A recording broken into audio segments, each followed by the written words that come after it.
Okay, so this book is called Dangerously Ever After. This is a half a point for AR. Dangerously Ever After.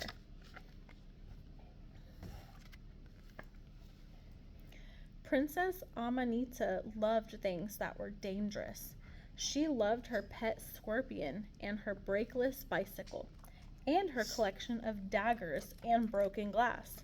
She loved leaning out of the topmost turret in the castle and walking blindfolded at the edge of the moat. But most of all, she loved her garden, which was said to be the most dangerous in the world. Princess Amanita's garden was filled with prickles and stickles, and brambles and nettles. There were plants that stung and plants that stunk, and plants with spikes so sharp that the palace gardens wore armor when they weeded them.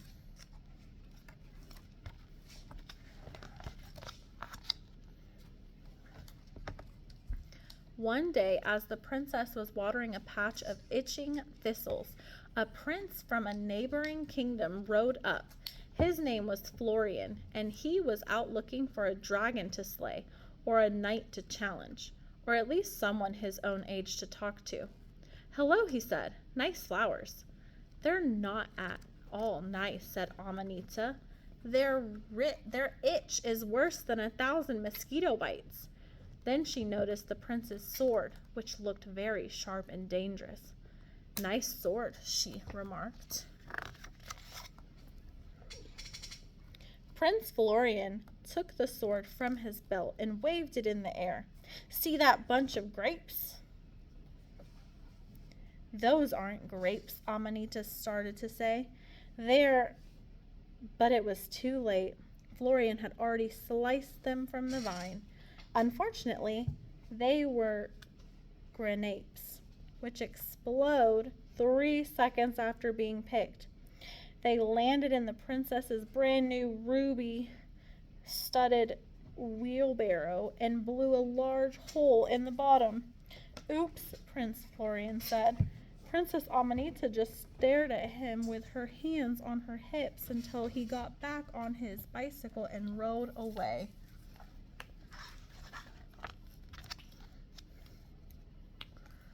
The next day, Prince Florian arrived at the palace with a large bunch of pink roses. "I'm really sorry about the wheelbarrow," he said, "but since you like flowers, I thought you might like these." The princess looked at the flowers curiously. "What are they?" she asked. "They're roses. My kingdom is famous for them." "But what do they do?" Prince Florian was puzzled. "Do? Are their leaves sharp as razors?" Amanita prompted. "Do they stink worse than a giant's armpit? Do they climb up the roof and pull off the shingles?"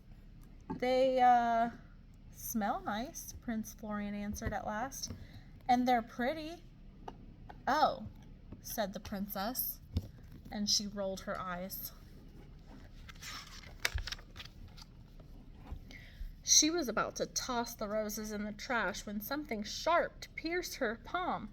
She took a closer look. Lining each stem were thorns as long and as sharp as shark's teeth.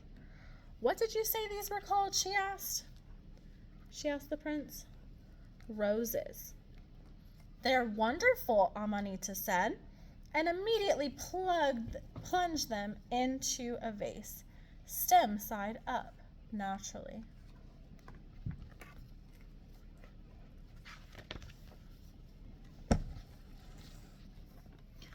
Feeling a little friendlier, Princess Amanita invited the prince for a walk through her garden. She showed him the huckleberries, which shouted insults at him as he passed, the swinging mace vine, which nearly took his head off, and the stink lilies, which smelled like a mixture of dog food, cabbage, and Limburger cheese. "I would love to grow some of those dangerous flowers you bought," the princess said at last. "Do you think you could send me some seeds?" Prince Florian hesitated. He was very familiar with the royal stables, and the royal library, and the shelf in the royal kitchen where the cookies were kept, but he had never spent much time in the royal garden before gathering roses for the princess that morning. Princess Amanita made an exasperated face. "Just give this note to your gardener," she said, using a pen she'd made out of a 6-inch cactus spine. She scribbled a message on a piece of royal stationery. It said, "Please send Princess Amanita some rose seeds."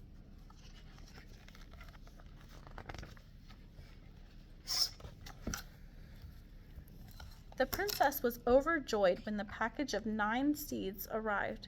She planted them outside of her bedroom window and watched eagerly as they sprouted and grew. At last, the new plants bloomed, but instead of thorny pink roses, each one blossomed into a large pink nose. Almost immediately, the 9 roses began to sniff. Then they began to twitch, and finally they began to sneeze. "Bless you," said Amanita. "Bless you, bless you, bless you. Bless you, bless you, bless you. Oh, never mind." The noses, it seemed, were allergic to every other plant in the garden. They sneezed all morning and all afternoon. By evening, the sneezes had blown the needles off the cactuses and covered the garden with sticky goo. That night, the roses began to snore. It sounded like a troop of monkeys playing tubas. No one in the palace got a wink of sleep. When morning came, Princess Amanita marched outside and pulled up to each of the noses by the roots. Then she climbed onto her brakeless bicycle. "I'm going to find the Prince Florian, and when I do, I'm going to stick these noses in his ear," she announced as she rode off. The princess sped pell-mell down one gigantic hill after another, turning left or right as the mood struck her, until she found herself riding through a dark, gloomy forest. Suddenly, she realized she didn't have the faintest idea where Prince Florian lived. Come to think of it, she didn't have any idea how to get back home either. In fact, she was lost. She stopped pedaling. A howl echoed through the trees. That might have been the wind, but might also have been a large, hungry princess eating wolf. "This place seems kind of dangerous," Princess Amanita said to the noses. "Of course, I love dangerous things." She looked around. "I love sharp-toothed goblins and carnivorous spiders and the witch that probably lives in the cottage and being lost in the forest all by myself." By the time she got to the end of the sentence, Amanita knew that she wasn't exactly telling the truth. She did love dangerous things. She just loved them a lot more when she was safe at home in the palace. "It's all your fault," Amanita told the noses. "How am I going to find Prince Florian? All I know about him is that he has a garden filled with roses."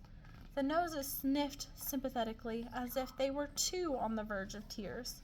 Then they sniffed some more. "I wish you would stop that horrible snuffling," scolded the princess. "You sound like a herd of warthogs." But when she looked at the noses, she saw that all 9 were pointing in the direction and sniffing so hard it seemed they might fall off their stems. "I wonder what you smell," Princess Amanita said thoughtfully. "Maybe it's dinner." Hoping that it was, as it had been a very long time since lunch, the princess began pedaling in the direction that the noses were pointing. The noses sniffled and snorted, and after a while the princess began sniffling too. She smelled something wonderful. It smelled like candy and lemons and cloves. It smelled like sleeping in the sun and staying up late for a party. It smelled like secrets in summer and beautiful dresses and the kind of folding knife that comes with scissors and a screwdriver. It was the smell of thousands of roses. And there on the horizon was Prince Florian's castle. When Princess Amanita saw Prince Florian, she didn't feel like sticking the noses in his ear anymore, so she gave them to him as a bouquet.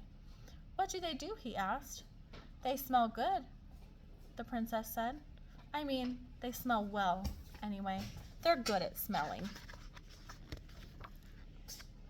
After dinner, the prince took Princess Amanita to see the royal rose garden.